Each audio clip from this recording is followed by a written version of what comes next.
അങ്ങനെ ഗന്ധർവന്മാരുടെ കയ്യിൽ നിന്ന് അർജുനനും ഭീമനും നകുല സഹദേവന്മാരും കൂടി ചേർന്ന് ദുര്യോധനാദികളെ മോചിപ്പിച്ചു. ബന്ധന വിമുക്തനായ ധാർത്തരാഷ്ട്രന്മാരും കൂട്ടുകാരൻ ലജ്ജിതരായി തലകുനിച്ച് നിൽക്കുകയായിരുന്നു.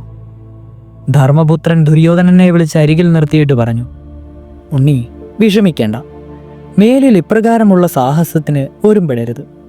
സാഹസം പ്രവർത്തിക്കുന്നവർക്ക് ഒരിക്കലും സുഖമുണ്ടാവുകയില്ല. സമാധാനമായ ഹസ്തിനാപുരയിലേക്ക് മടങ്ങിപ്പോവുക. നിശേഷം പരാജിതനും അപമാനിതനുമായ ദുര്യോധനന് എങ്ങനെയെങ്കിലും അവിടെ നിന്ന് രക്ഷപ്പെട്ടാൽ മതിയെന്ന ചിന്തയേ ഉണ്ടായിരുന്നുള്ളൂ. അവൻ യുധിഷ്ഠിരനെ വണങ്ങി അദ്ദേഹത്തോട് യാത്ര പറഞ്ഞ് പിരിഞ്ഞുപോയി.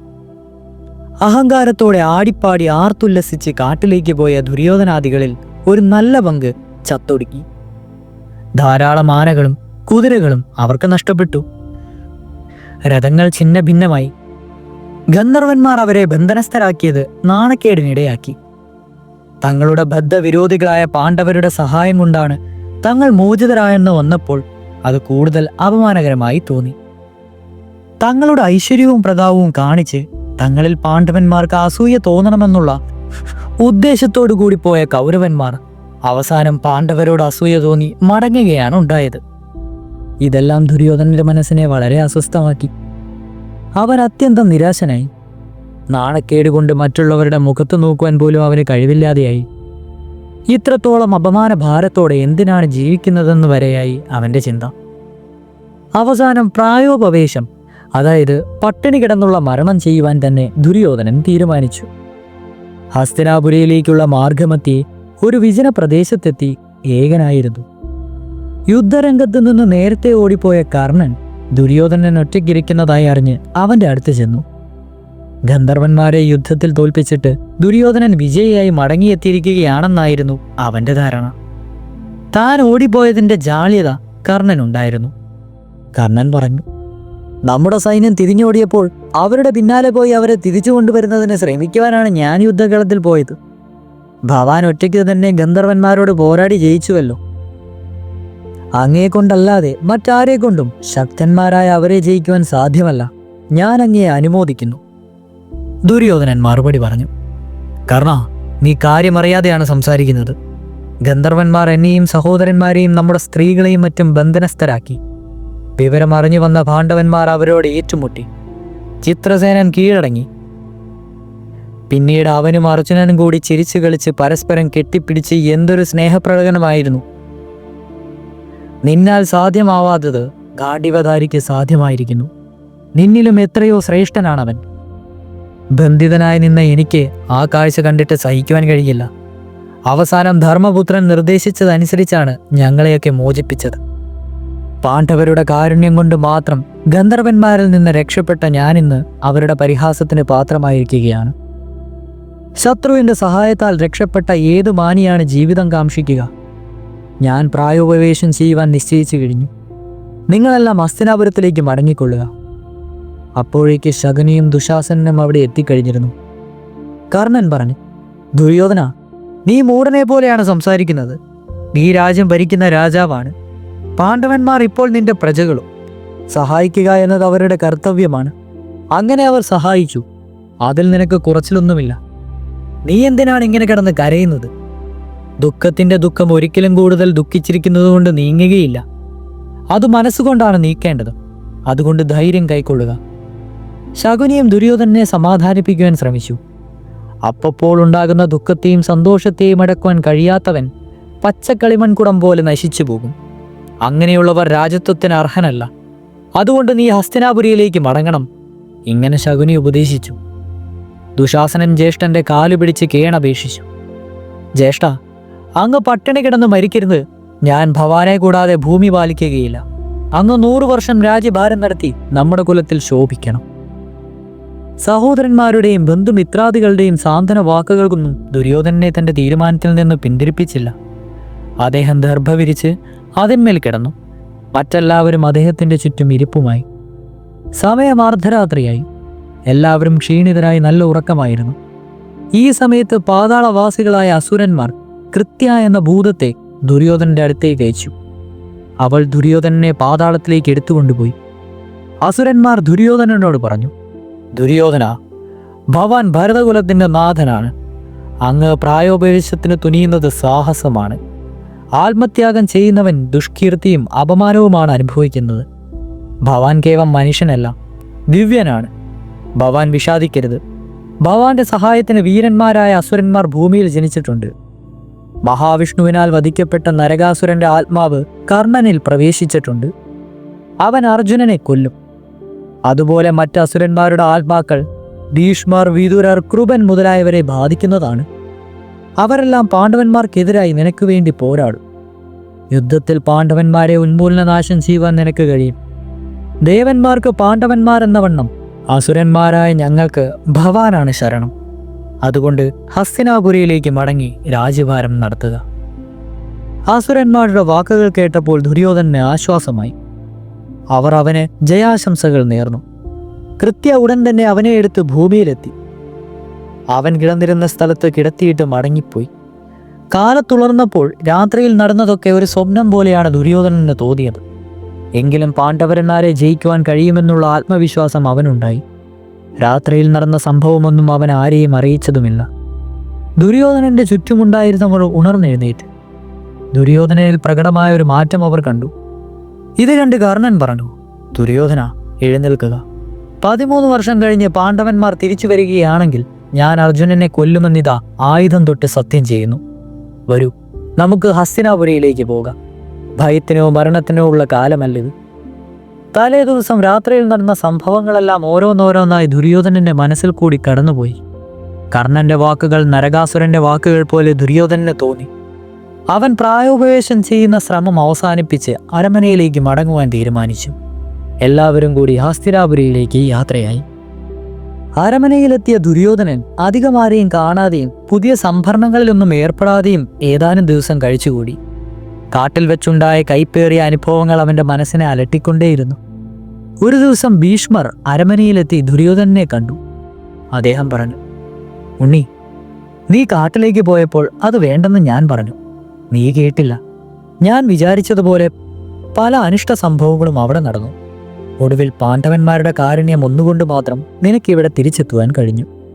ഒരു കണക്കിന് നിന്റെ യാത്ര നന്നായി. നിനക്ക് പാണ്ഡവരുടെ വീരപരാക്രമങ്ങൾ നേരിൽ കണ്ട് ബോധ്യപ്പെടുവാൻ ഇടയായല്ലോ. അതുപോലെ രണശൂരന്മാരെന്ന് നീ ധരിച്ചിരുന്ന കർണനും ശകുനിയും തോറ്റോടുന്നത് നീ കണ്ടു. ഭീമാർജുനന്മാർ അച്ചയ്യരാണെന്നും നിനക്കിപ്പോൾ ബോധ്യമായില്ലേ? അതുകൊണ്ട് നീ അവരുമായി സഖ്യമുണ്ടാക്കുന്നതല്ലേ നല്ലത്. എങ്കിൽ മാത്രമേ നിങ്ങൾക്ക് നിലനിൽപ്പുണ്ടാവുകയുള്ളൂ. ഭീഷ്മരുടെ വാക്കിന് ദുര്യോധനൻ ഒരു വിലയും കൽപ്പിച്ചില്ല. അദ്ദേഹത്തെ പുച്ഛത്തോടെ നോക്കി ചിരിച്ചുകൊണ്ട് അവൻ ഭീഷ്മരുടെ അടുക്കൽ നിന്ന് ഇറങ്ങിപ്പോയി.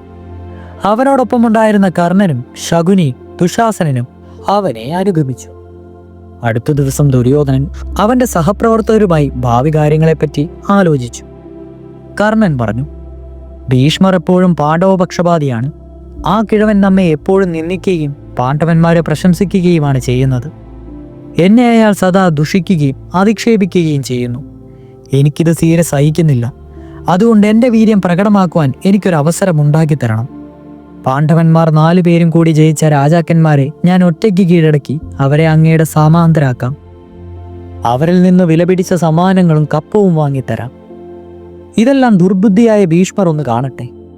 എനിക്ക് അനുവാദം തന്നാലും. ഔദ്യത്യത്തോടെ കർണൻ പറഞ്ഞ വാക്കുകൾ കേട്ടപ്പോൾ ദുര്യോധനൻ വളരെ സന്തോഷിച്ചു. അവൻ എഴുന്നേറ്റ് കർണനെ ആലിംഗനം ചെയ്തു. കർണൻ അനുമതി നൽകി അവന് വേണ്ട സന്നാഹങ്ങളൊക്കെ ഒരുക്കിക്കൊടുത്തു. അനേകായിരം സൈന്യങ്ങളോടും അനവധി ആയുധങ്ങളോടും കൂടിയുള്ള കർണന്റെ ദിഗ്വിജയ യാത്ര ആഴിയുടെ ആർത്തിരമ്പൽ പോലെ ഹസ്തിനാപുരിയിൽ മാറ്റിലുകൊണ്ടു. ഭേരീനാദങ്ങളും ശംഖനാദവും സൈന്യങ്ങളുടെ അട്ടഹാസവും തേർചക്രങ്ങളുടെ ആരവവും കേട്ട് ജനങ്ങൾ കോൾമേർ കൊണ്ടു. അവരെല്ലാം കർണനും ഭാവുകങ്ങൾ ആശംസിച്ചു. ചെറിയ രാജ്യങ്ങളിലെ രാജാക്കന്മാരെയെല്ലാം ഭയപ്പെട്ടു. അവർ കർണന് കീഴടങ്ങി. ദ്രവ്യം കൊടുത്ത് കർണനെ തൃപ്തിപ്പെടുത്തി. ദുര്യോധനന് കപ്പം കൊടുക്കാമെന്നറിയിച്ചു. പ്രബലരായ രാജാക്കന്മാർ ചിലരൊക്കെ കർണനെ എതിർത്തെങ്കിലും കർണൻ അവരെ പരാജയപ്പെടുത്തി. മറ്റുള്ളവർ യുദ്ധം ഒഴിവാക്കുന്നതിനു വേണ്ടി കർണന്റെ ആവശ്യപ്രകാരം ധനം കൊടുത്തു കിട്ടു. അങ്ങനെ ചുരുങ്ങിയ നാളുകൾ കൊണ്ട് ഭാരതമൊട്ടാകെ ചുറ്റി സഞ്ചരിച്ച് എല്ലാ രാജാക്കന്മാരുടെയും മേൽ ദുര്യോധനന്റെ ആധിപത്യം ഉറപ്പിക്കുന്നതിന് കർണന് സാധിച്ചു. ധാരാളം ധനത്തോടുകൂടി വിജയശ്രീ ലാളിതനായി അവൻ ഹസ്തിനാപുരിയിൽ മടങ്ങിയെത്തി. വീരോചിതമായ രീതിയിൽ ദുര്യോധനാദികൾ അവന് വരവേൽപ്പ് നൽകി. കർണൻ ധൃതരാഷ്ട്രരെയും ഗാന്ധാരിയെയും കണ്ടു. അവർ അവനെ പുത്രനിർവേശമായ സ്നേഹത്തോടെ ആലിംഗനം ചെയ്തു. അന്നു മുതൽ കർണൻ ദുര്യോധനാദികളിൽ ഒരാളായി കണക്കാക്കപ്പെട്ടു. മേലിൽ ഭീമാർജനാദികളെ ഭയപ്പെടേണ്ടതില്ലെന്ന് കരുതി അവരെല്ലാം സമാശ്വസിക്കുകയും ചെയ്തു. ദുര്യോധനന് തികച്ചും അപ്രതീക്ഷിതമായ ചക്രവർത്തി പദം ലഭിച്ചു. ഭണ്ഡാരത്തിൽ ആവശ്യത്തിലധികം ധനം കുമിഞ്ഞുകൂടി. അവൻ സന്തുഷ്ടനായി. അവന്റെ ഉത്സാഹം വർദ്ധിച്ചു. യുധിഷ്ഠിരൻ നടത്തിയതുപോലെ ഒരു രാജസൂയ നടത്തണമെന്ന മോഹം ദുര്യോധനന് ഉദിച്ചു. സന്തത സഹചാരമാരായ കർണനോടും ശകുനിയോടും അമാത്യന്മാരോടും മറ്റും ആലോചിച്ചു. എല്ലാവരും പറഞ്ഞു, ബലേബേഷ് ബലേബേഷ്, രാജസൂയം നടക്കട്ടെ എന്ന്. ഉടൻ തന്നെ പുരോഹിതന്മാരെ വരുത്തി. രാജസൂയ മഹായജ്ഞം നടത്തുവാൻ നിവൃത്തിയില്ല. കുരുവംശത്തിൽപ്പെട്ട യുധിഷ്ഠിരൻ രാജസൂയം നടത്തി. അദ്ദേഹം ഇപ്പോഴും ജീവിച്ചിരിക്കുന്നു. ഒരു കുടുംബത്തിൽപ്പെട്ട രണ്ടാളുകൾ രാജസൂയം നടത്തി ജീവിച്ചിരിക്കുവാൻ പാടില്ല. എല്ലാ രാജാക്കന്മാരെയും ജയിച്ചെങ്കിലേ രാജസൂയം നടത്തുവാൻ പാടുള്ളൂ. ദുര്യോധനൻ ഇപ്പോഴും യുധിഷ്ഠിരനെ ജയിച്ചിട്ടില്ല. അവർ ഇങ്ങനെ പറഞ്ഞു. ഇത് കേട്ടപ്പോൾ ദുര്യോധനൻ നിരാശനായി. അവൻ കുണ്ഠിതപ്പെട്ടു. തൻ്റെ ആഗ്രഹ നിവൃത്തിക്ക് വേറെ എന്താണ് വഴിയെന്ന് പുരോഹിതനോട് ചോദിച്ചു. പുരോഹിതൻ പറഞ്ഞു, രാജസൂയത്തിന് തുല്യമായ മറ്റ് യജ്ഞങ്ങളുണ്ട്. അതിൽ പ്രധാനപ്പെട്ടതാണ് വൈഷ്ണവയജ്ഞം. അത് നടത്തിയാൽ അങ്ങയുടെ യശസ് സ്വർഗത്തിലും എത്തും. എന്തഭീഷ്ടവും ഈ യജ്ഞം കൊണ്ട് സാധിക്കാം. ദുര്യോധനന് സമാധാനമായി. അദ്ദേഹം സന്തോഷിച്ചു. വൈഷ്ണവയജ്ഞം നടത്തുവാൻ തീരുമാനിച്ചു. മഹാവയനായിട്ടുള്ള ഭീഷ്മർ, മഹാജ്ഞാനിയായിട്ടുള്ള വിദുരൻ, മഹാ ആചാര്യനായിട്ടുള്ള കൃപരും ദ്രോണരും തുടങ്ങിയവരെ വിളിച്ചു വരുത്തി യജ്ഞത്തിൻ്റെ കാര്യം അറിയിച്ചു. യജ്ഞത്തിനുള്ള മുഹൂർത്തം നിശ്ചയിച്ചു. അതിനുവേണ്ട ഏർപ്പാടൊക്കെ ചെയ്തു. രാജദൂതന്മാർ വായുവേഗമുള്ള കുതിരപ്പുറത്ത് കയറി നാനാ ദിക്കുകളിലേക്കും പോയി രാജാക്കന്മാരെയും ബ്രാഹ്മണരെയും ക്ഷണിച്ചു. പാണ്ഡവന്മാരെ ക്ഷണിക്കുന്നതിനും ദൂതരെ അയച്ചു. അവർ ദൈത്യവനത്തിലെത്തി അവരെ ക്ഷണിച്ചു. 13 കൊല്ലം കഴിയാതെ നാട്ടിൽ വരുവാൻ പാടില്ലെന്ന പ്രതിജ്ഞയെടുത്തിട്ടുണ്ട്. അതുകൊണ്ട് യജ്ഞത്തിൽ പങ്കെടുക്കുവാൻ വരുന്നില്ലെന്ന് യുധിഷ്ഠിരൻ ശാന്തനായി ദൂതനെ അറിയിച്ചു. എന്നാൽ യജ്ഞവിവരം അറിഞ്ഞപ്പോൾ ഭീമന്റെ ക്രോധം ആളിക്കത്തി. 13 കൊല്ലം കഴിഞ്ഞ് യുദ്ധയജ്ഞത്തിൽ പങ്കെടുക്കുവാൻ വരുമെന്ന് ഭീമൻ ദൂതനോട് പറഞ്ഞു. നടന്ന വിവരമൊക്കെ ദൂതൻ ദുര്യോധനനെ അറിയിച്ചപ്പോൾ ദുര്യോധനാദികൾക്ക് പാണ്ഡവന്മാരെ പറ്റി ഓരോന്ന് പരിഹസിച്ച് പറഞ്ഞ് രസിക്കുകയാണ് ഉണ്ടായത്. നിശ്ചിത ദിവസം സ്വർണ്ണ കലപ്പ കൊണ്ട് നിലമുഴുതു വെടിപ്പാക്കി, ശാല കെട്ടി, കുണ്ടങ്ങൾ തയ്യാറാക്കി. നിശ്ചിത മുഹൂർത്തത്തിൽ തന്നെ യജ്ഞവും ആരംഭിച്ചു. ധൃതരാഷ്ട്രം, ഗാന്ധാരിയും ഭീഷ്മരും വിദുരരും അരമനയിലുള്ള മറ്റെല്ലാവരും വളരെയധികം സന്തോഷിച്ചു. ഇങ്ങനെയെങ്കിലും ഒരു സൽക്കർമ്മം നടക്കുവാൻ ഇടയായല്ലോ എന്നോർത്ത് ഭീഷ്മരും വിദുരരും സന്തോഷിച്ചു. അന്നദാനത്തിന്റെ ചുമതലയെല്ലാം വിദുരരെയാണ് ഏൽപ്പിച്ചിരിക്കുന്നത്. അതെല്ലാം അദ്ദേഹം ഭംഗിയായി നിർവഹിച്ചു. യജ്ഞം നിർവിഘ്നം സമാപിച്ചു. യാഗാന്ത്യത്തിൽ ചെയ്യുന്ന അവഭൃത്തസ്ഥാനം ആർഭാടത്തോടെ ഗംഗയിൽ നടത്തി. ഉചിതമായ ദക്ഷിണ കൊണ്ട് എല്ലാവരെയും തൃപ്തിപ്പെടുത്തി. ദുര്യോധനൻ പരിവാരസമേതം അരമനയിലേക്ക് മടങ്ങി. യുധിഷ്ഠിരന്റെ രാജസൂയ യജ്ഞത്തേക്കാൾ കേമമായിരുന്നു ദുര്യോധനന്റെ വൈഷ്ണവ യജ്ഞമെന്ന് കൗരവ പക്ഷപാതികൾ പുകഴ്ത്തി. എന്നാൽ രാജസൂയത്തിന്റെ 16-ൽ 1 അംശം പോലും നന്നായില്ല വൈഷ്ണവ യജ്ഞമെന്ന് മറ്റുള്ളവരും പറഞ്ഞു. വിജയിയായി അഹങ്കാരപ്രമത്തിനായി അരമനയിൽ മടങ്ങിയെത്തിയ ദുര്യോധനനെ കർണൻ ആശ്ലേഷിച്ചു. കർണൻ പറഞ്ഞു, വൈഷ്ണവ യജ്ഞത്തിന്റെ വിജയം കണ്ട് കൺകുളർത്ത എനിക്ക് മേലിലങ്ങ് രാജസൂയ യജ്ഞം നടത്തുന്നത് കാണുവാൻ ഇടയാകട്ടെ. ഈ അവസരത്തിൽ ഞാനിതാ സത്യം ചെയ്യുന്നു, അർജുനനെ കൊല്ലുന്നതുവരെ ഞാൻ അന്യനെ കൊണ്ട് എൻ്റെ കാൽ കഴിയിക്കുകയില്ല. അതുവരെ ഞാൻ മാംസം ഭക്ഷിക്കുകയോ മദ്യം കുടിക്കുകയോ ഇല്ല. ആരെങ്കിലും വന്ന് എന്നോട് എന്തെങ്കിലും ഇരുന്നാൽ ഞാൻ ഇല്ലെന്ന് പറയുകയുമില്ല. കർണന്റെ സത്യപ്രതിജ്ഞ കേട്ടപ്പോൾ ധാർത്തരാഷ്ട്രന്മാർ സന്തോഷം കൊണ്ട് തുള്ളിച്ചാടി. അർജുനനെ വധിച്ചെന്നും പാണ്ഡവന്മാരെ തോൽപ്പിച്ചുവെന്നും സങ്കല്പിച്ച് അവർ നിസ്സീമമായി ആഹ്ലാദിച്ചു. ഹസ്തിനാപുരിയിൽ നടന്ന കാര്യങ്ങളെല്ലാം ചാരന്മാർ മുഖേന പാണ്ഡവന്മാർ അറിഞ്ഞു. അർജുനനെ വധിക്കുമെന്ന് കർണൻ ശപഥം ചെയ്ത വാർത്ത യുധിഷ്ഠിരന്റെ മനസ്സിനെ അത്യധികമായി അസ്വസ്ഥമാക്കി. തന്മൂലം അദ്ദേഹത്തിന് നിദ്രാഭംഗം പോലും ഉണ്ടായി. അങ്ങനെ ഇരിക്കുമ്പോൾ അദ്ദേഹം ഒരു സ്വപ്നം കണ്ടു. ദ്വൈത്വവനത്തിലെ മൃഗങ്ങളെല്ലാം കൂടി തൻ്റെ മുന്നിൽ വന്ന് പാണ്ഡവന്മാർ വേട്ടയാടുന്നത് മൂലം തങ്ങളുടെ വംശം അറ്റുപോകാറായെന്നും അതിൽ നിന്ന് തങ്ങളെ രക്ഷിക്കണമെന്നും ധർമ്മപുത്രനോട് അപേക്ഷിക്കുന്നതിനായിട്ടായിരുന്നു അദ്ദേഹം കണ്ട സ്വപ്നം. കാലത്തുണർന്നെഴുന്നേറ്റപ്പോൾ താൻ കണ്ട സ്വപ്നത്തെപ്പറ്റി യുധിഷ്ഠിരൻ സഹോദരന്മാരോട് പറഞ്ഞു. ഇനിയും കുറച്ചു കാലം കാമിക വനത്തിൽ പോയി പാർക്കാമെന്ന് അദ്ദേഹം നിർദ്ദേശിച്ചു. എല്ലാവരും അത് സമ്മതിച്ചു. താമസിയാതെ അവരെല്ലാം കാമിക വനത്തിലെത്തി. തൻ്റെ വീഴ്ച കൊണ്ട് സഹോദരന്മാരെയും പാഞ്ചാലിയും അനുഭവിക്കുന്ന കഷ്ടപ്പാടുകളെപ്പറ്റി ധർമ്മപുത്രൻ ബോധവാനായിരുന്നു. അതുമൂലം അദ്ദേഹം ദുഃഖിതനുമായിരുന്നു. അദ്ദേഹത്തിൻ്റെ മനോഗതം നല്ലതുപോലെ അറിയാമായിരുന്ന സഹോദരന്മാരും പാഞ്ചാലിയും അവരുടെ ദുഃഖം പുറത്തു കാണിച്ച് യുധിഷ്ഠിരനെ കൂടുതൽ വിഷമിപ്പിക്കരുതെന്നുള്ള നിലയിലാണ് കഴിച്ചുകൂട്ടിയിരുന്നത്. ഇതിനിടയ്ക്ക് 11 വർഷം കഴിഞ്ഞുപോയിരുന്നു. തങ്ങളുടെ കഷ്ടസ്ഥിതിയിൽ നിന്ന് മോചനം നേടിയതിന് ഇനിയും അല്പകാലം കൂടി മാത്രമേ ഉള്ളുവല്ലോ എന്ന സമാശ്വാസം എല്ലാവർക്കും ഉണ്ടായിരുന്നു. അപ്രകാരമിരിക്കെ ഒരു ദിവസം വ്യാസഭഗവാൻ കാമികവനത്തിലെത്തി. തങ്ങളുടെ പിതാമഹനും ഋഷ്യവരനുമായ വ്യാസനെ കണ്ടപ്പോൾ പാണ്ഡവന്മാരെല്ലാം അത്യധികമായി ആഹ്ലാദിച്ചു. അവർക്കെല്ലാം അദ്ദേഹത്തിൻ്റെ ആത്മകഥം നവോന്മേഷം നൽകി. ഭഗവാൻ വേദവ്യാസനെ യഥായോഗ്യം പൂജിച്ചിരുത്തിയതിനു ശേഷം പാണ്ഡവന്മാരും പാഞ്ചാലിയും അദ്ദേഹത്തിൻ്റെ സമീപം ആസനസ്ഥരായി. കാട്ടിലെ ജീവിത രീതി കൊണ്ട് ക്ഷീണിതരായി മെലിഞ്ഞിരിക്കുന്ന തൻ്റെ പൗത്രന്മാരെ കണ്ട് വ്യാസന്റെ കണ്ണുകൾ നിറഞ്ഞു. അദ്ദേഹത്തിൻ്റെ തൊണ്ടയിടറി. അദ്ദേഹം ഗദ്ഗദത്തോടെ പറഞ്ഞു, യുധിഷ്ഠിരാ, സുഖവും ദുഃഖവും മനുഷ്യരിൽ മാറി മാറി അനുഭവിക്കുന്നു. കർഷകൻ വിത്ത് വിതച്ചിട്ട് ഫലത്തെ കാത്തിരിക്കുന്നത് പോലെ മനുഷ്യനവൻ്റെ പ്രാരാബ്ധ കർമ്മഫലമായ സുഖഭോഗങ്ങളെയും കൈക്കൊള്ളുവാൻ ഒരുങ്ങിയിരിക്കണം. സത്യം, ദാനം, ധർമ്മം, തപസ് എന്നിവയൊക്കെ അനുഷ്ഠിച്ച് ജീവിക്കുന്നവൻ എല്ലാ ദുഃഖങ്ങളെയും തരണം ചെയ്ത് പരമപദത്തിലെത്തും. ധനം സമ്പാദിക്കുന്നതിനാണ് എല്ലാവരുടെയും ശ്രമം. അങ്ങനെയുള്ള ധനം കൈവിട്ട് കളയുന്നതിന് ആർക്കും മനസ്സില്ല. അതുകൊണ്ട് ദാനം ചെയ്യുക എന്നുള്ളത് വളരെ ദുഷ്കരമായ കാര്യമാണ്.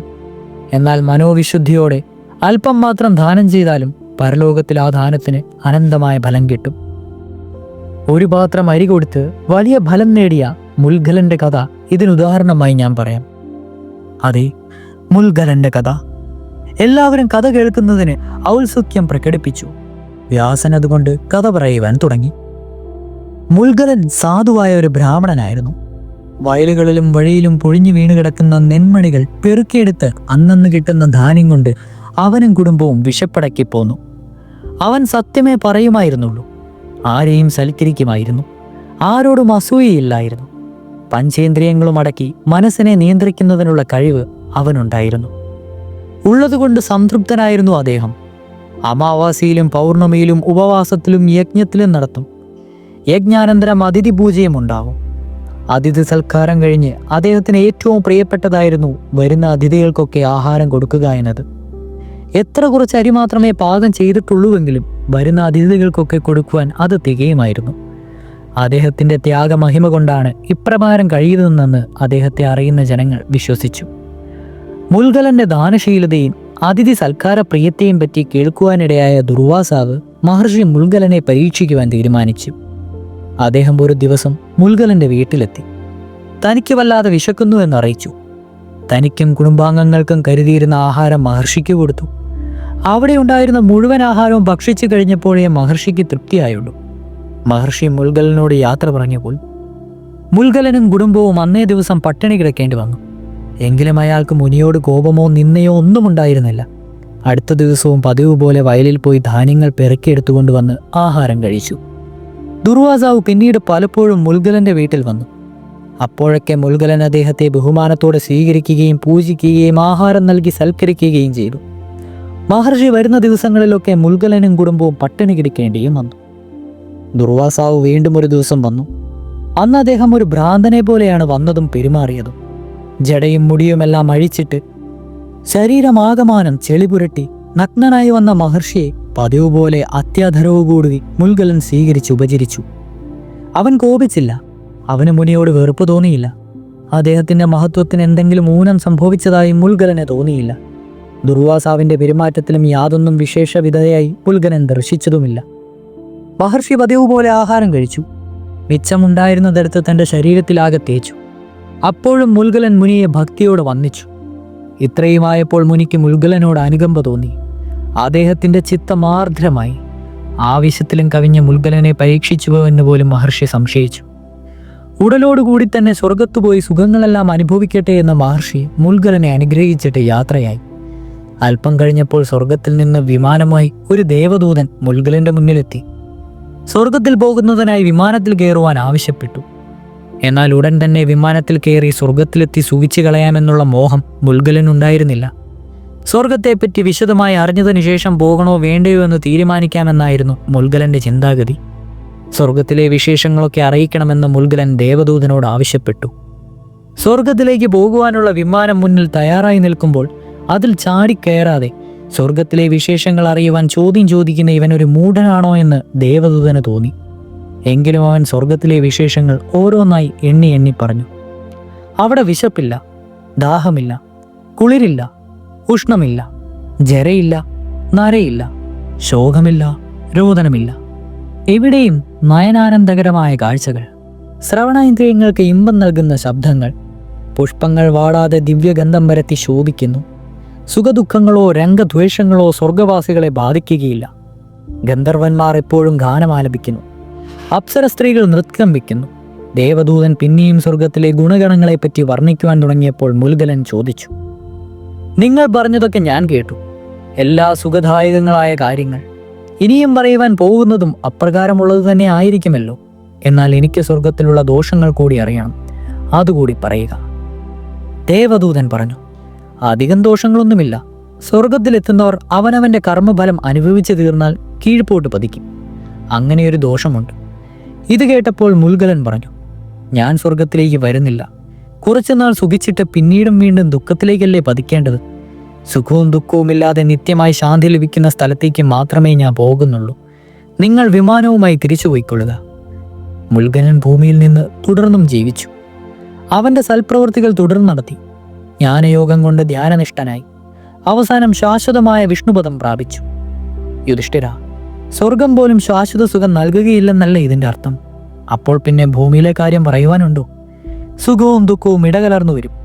അതുകൊണ്ട് ഇപ്പോൾ ഉണ്ടായിട്ടുള്ള ദുഃഖത്തിനെ വിഷമിക്കല്ലേ നീ. അടുത്തു തന്നെ സുഖവും വരും. ഇനിയും 2 വർഷം കൂടി കഴിഞ്ഞാൽ നിനക്ക് വീണ്ടും രാജലബ്ധി ഉണ്ടാകും. ഒട്ടും മനസ്താവപ്പെടരുത്. ഇപ്രകാരം പാണ്ഡവരെ സമാധാനിപ്പിച്ച് വേദവ്യാസൻ അപ്രത്യക്ഷനായി. അങ്ങനെ കാലങ്ങൾ വീണ്ടും കഴിഞ്ഞുപോയി. വൈഷ്ണവയജ്ഞം വിജയകരമായി നടത്തിയതോടുകൂടി ദുര്യോധനാദികളുടെ അഹങ്കാരം 10 മടങ്ങ് വർദ്ധിച്ചു. ധനം ധാരാളമായി. പിന്നെ ഏകമായ ചിന്ത പാണ്ഡവരുടെ ദ്രോഹം മാത്രമായിരുന്നു. അങ്ങനെ ഇരിക്കുമ്പോൾ ഒരു ദിവസം തപസ്വിയും യശസ്വിയുമായ ദുർവാസാവ്യ മഹർഷി തൻ്റെ 10,000 ശിഷ്യന്മാരോടും കൂടി ഹസ്തിനാപുരിയിലെത്തി. ദുർവാസാവ് വലിയ മുൻകോപിയാണ്. അദ്ദേഹത്തെ പ്രസാദിപ്പിക്കുക വളരെ ശ്രമകരമായ പണിയാണ്. ദുര്യോധനൻ അനുജന്മാരോടും പരിവാരങ്ങളോടും കൂടി മഹർഷിയെ എതിരേറ്റു. യഥോചിതം പൂജിക്കുകയും വിശിഷ്ടമായ ആഹാരം നൽകുകയും ചെയ്തു. ദുര്യോധനന്റെ അപേക്ഷപ്രകാരം അദ്ദേഹം ഏതാനും ദിവസം അവിടെ താമസിച്ചു. വിചിത്രമായ രീതിയിലാണ് ദുർവാസാവിന്റെ പെരുമാറ്റവും ജീവിത രീതിയും. ചിലപ്പോൾ നനച്ചിരിക്കാത്ത സമയത്ത് ആഹാരം വേണമെന്ന് പറയും. ആഹാരം തയ്യാറാക്കി കഴിയുമ്പോൾ ഇപ്പോൾ വേണ്ടെന്ന് പറയും.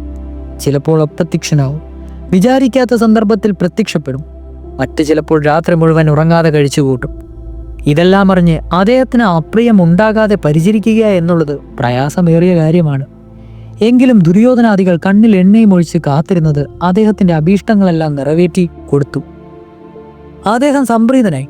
എന്തു വരമാണ് വേണ്ടതെന്ന് ദുര്യോധനനോട് ചോദിച്ചു. ദുര്യോധനൻ കൃതജ്ഞനായി.